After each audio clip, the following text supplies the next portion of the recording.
Ahí está. Buenos días, que Dios les bendiga a todos. Una vez más, estamos compartiendo con usted un video que espero que sea de mucha bendición para su vida, ¿no? Hoy vamos a ver qué es la Biblia, ¿no? Muchas veces se habla mucho de la Biblia, pero ¿qué es realmente la Biblia? Bueno, la Biblia está compuesta por dos sesiones, Antiguo Testamento y Nuevo Testamento. Antiguo Testamento significa antiguo pacto de Dios con el hombre, porque el hombre estaba destituido de la gloria de Dios. O sea que el hombre no podía acercarse a Dios en aquellos tiempos. Y el Nuevo Testamento significa el nuevo pacto de Dios con el hombre. A través de Jesucristo es un nuevo pacto, ¿me entienden? Que ahora lo que era imposible antes, hoy es posible a través de Cristo. Cristo vino a ser el puente para llegar a Dios, ¿no? Hay muchas versiones de la Biblia, pero la palabra es la misma. Tenemos versión popular, que es para que se entienda mejor, para que la persona... Porque la Biblia, no sé si usted sabe, es el libro más vendido del mundo y el más difícil de entender. No cualquiera puede entender la Biblia.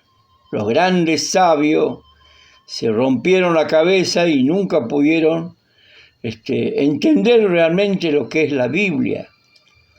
Porque la Biblia sabemos que es palabra de Dios. Y muchos se preguntan, ¿pero quién escribió la Biblia?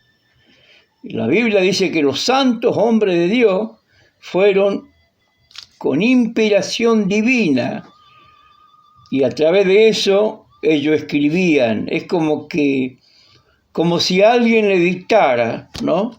Y ellos escribían lo que recibían de Dios en aquellos años, ¿no? La Biblia quedó escrita en cuero así, que después, creo que, no recuerdo bien el año, dos sacerdotes, Casiodoro de Reina era uno, y el otro creo apellido Valera, o sea que hay una versión de la Biblia, Reina Valera. Estos dos sacerdotes la traducieron a la Biblia para el mundo entero, es decir, para que el mundo pueda conocer la palabra de Dios. Amén. Bueno, la Biblia viene a ser el manual de vida del cristiano, ¿no? Todo lo que somos cristianos, los que caminamos con Cristo, los que estamos militando con Cristo, bueno, nuestro manual de vida es la Biblia. Podemos decir las reglas a cumplir, ¿no? La palabra de Dios, en la palabra de Dios encontramos lo que a Dios le gusta y lo que a Dios le disgusta. Por eso es que en el antiguo pacto, cuando Moisés recibe las tablas de la ley, es decir, los 10 mandamientos, hay muchos que dicen que el Antiguo Testamento ya no tiene valor alguno. Algunos dicen así. Pero lo que ya no tiene valor es la ley ritual. La ley ritual que hacían en aquellos años, que mataban el cordero anualmente para la expiación del pecado. Es decir, cuando el sacerdote, el sumo sacerdote, entraba al lugar santísimo y derramaba la sangre, así como que le esparcía la sangre sobre el altar la sangre de un cordero, ¿no? Y eso era expiación por el pecado, podemos decir, anualmente, ¿no? Pero cuando Cristo muere en la cruz, ese velo que separaba al hombre del lugar de Dios, ese velo se abrió, entonces el hombre tiene libre acceso a la presencia de Dios a través de Jesucristo. Los 10 mandamientos, Jesús los redujo a 2, porque en los 10 mandamientos tenemos, muchos los conocen, hay 10 ordenanzas de Dios que el hombre debe cumplir. El hombre debe cumplir. El cristiano debe cumplir.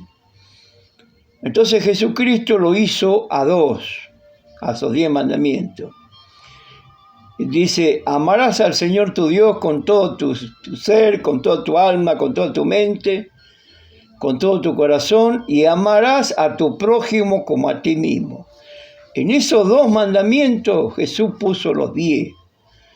Porque si nosotros amamos a Dios, ¿qué significa amar a Dios? Significa que vamos a hacer todo lo que Dios nos demanda. Y al mismo tiempo, amamos al prójimo. Porque es imposible amar al prójimo si no amamos a Dios. No se puede amar a Dios y aborrecer al prójimo. Tampoco se puede amar al prójimo sin amar a Dios.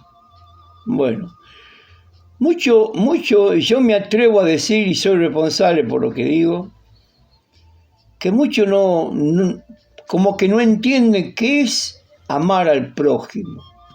¿Qué es amar al prójimo? ¿No? La palabra prójimo dice próximo, ¿no?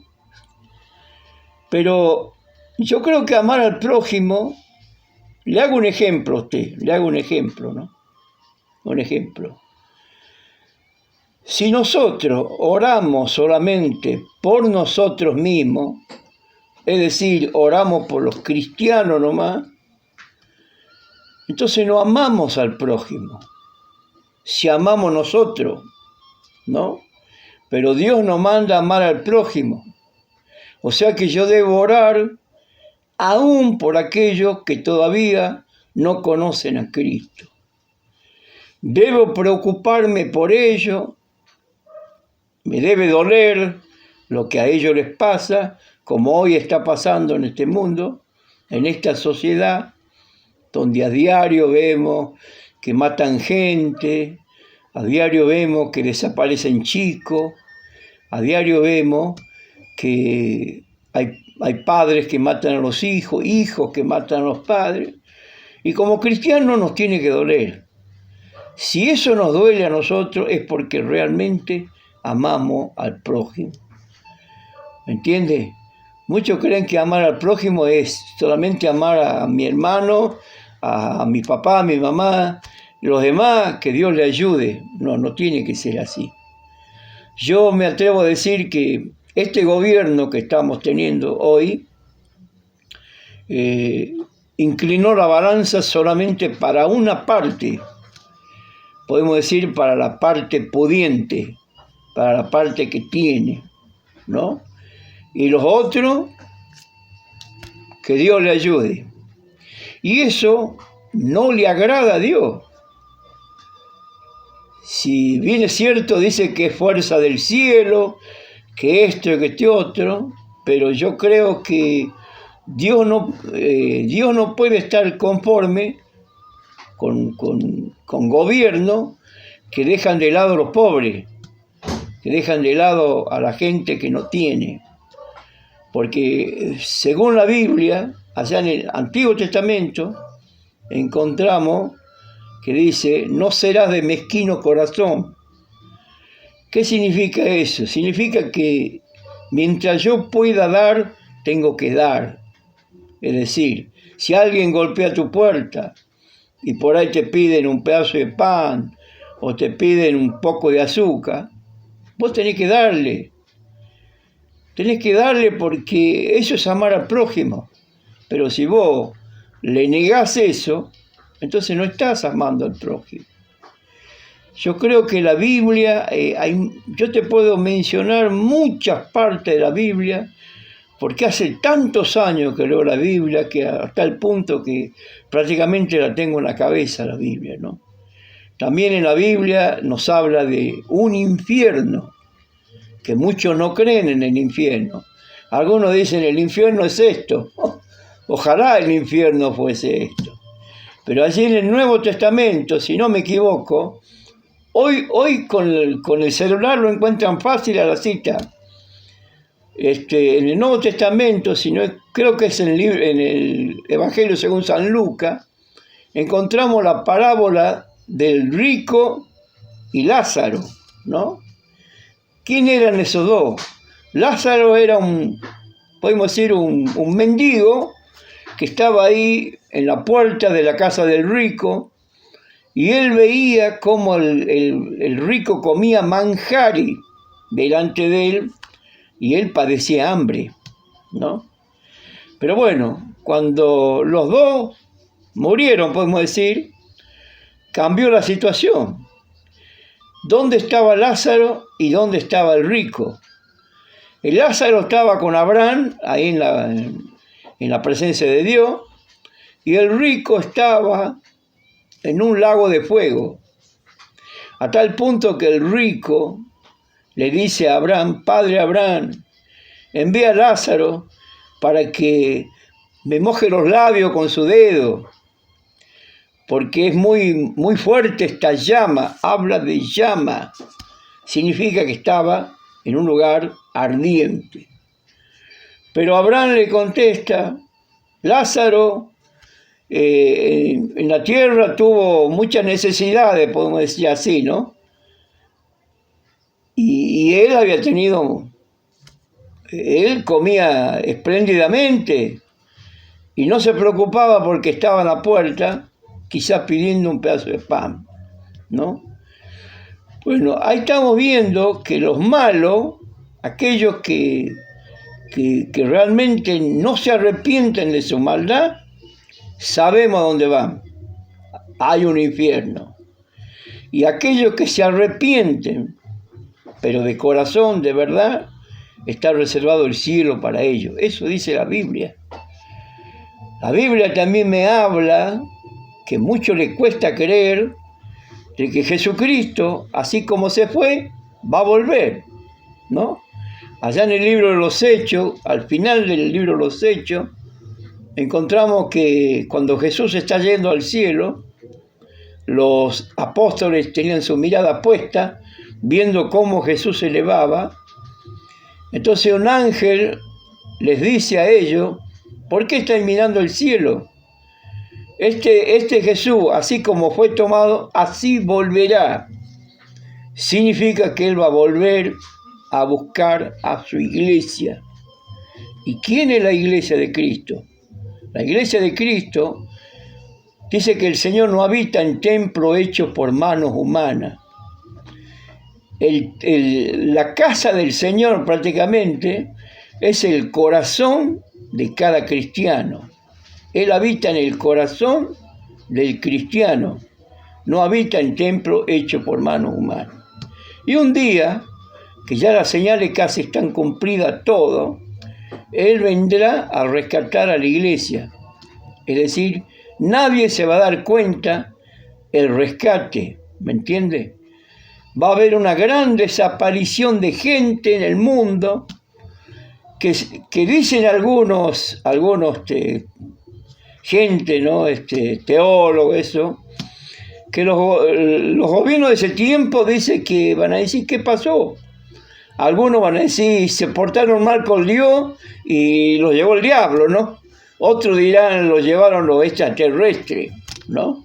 Hay una película que se llama Coco, creo que la película, donde muestra que varios ancianos desaparecen, son llevados por una nave extraterrestre, ¿no? Y está mostrando en cierta manera el rescate del pueblo de Dios, porque estos ancianos eran buenas personas, ¿no? No significa que va a ser así. Pero en la Biblia está escrito eso, que así Jesucristo va a volver. ¿Me entiende? Al final de la Biblia encontramos el Apocalipsis.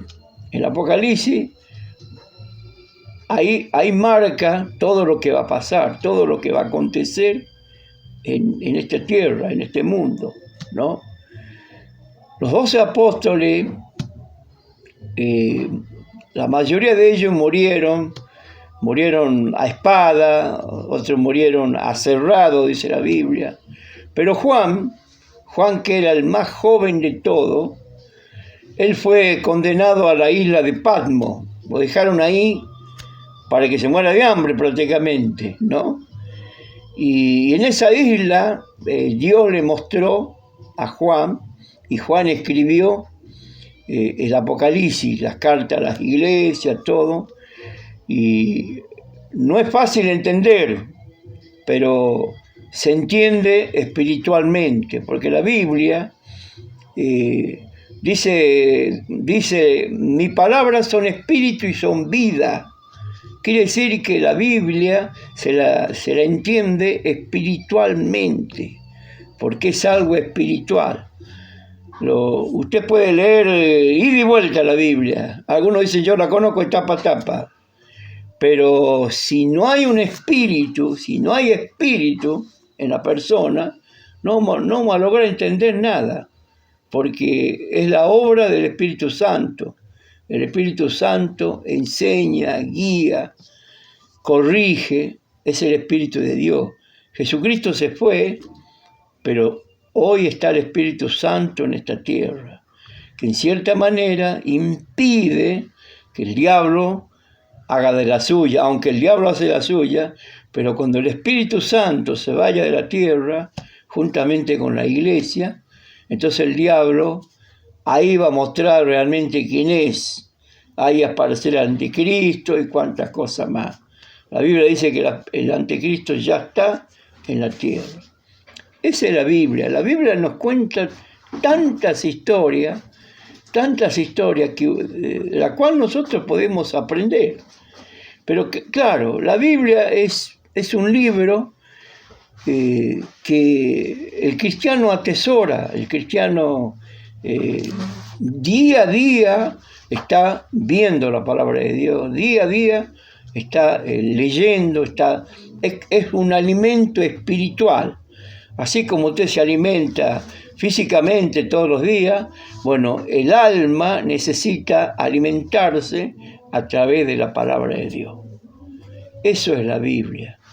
La Biblia es un libro donde la cual, como yo dije al comienzo, es un manual de vida. Dice la palabra de Dios que sin la santidad nadie verá al Señor. ¿Y qué es santidad? ¿Qué entiende usted por santidad? Al Papa le decían su santidad, ¿no? Pero santidad viene de la palabra de Dios.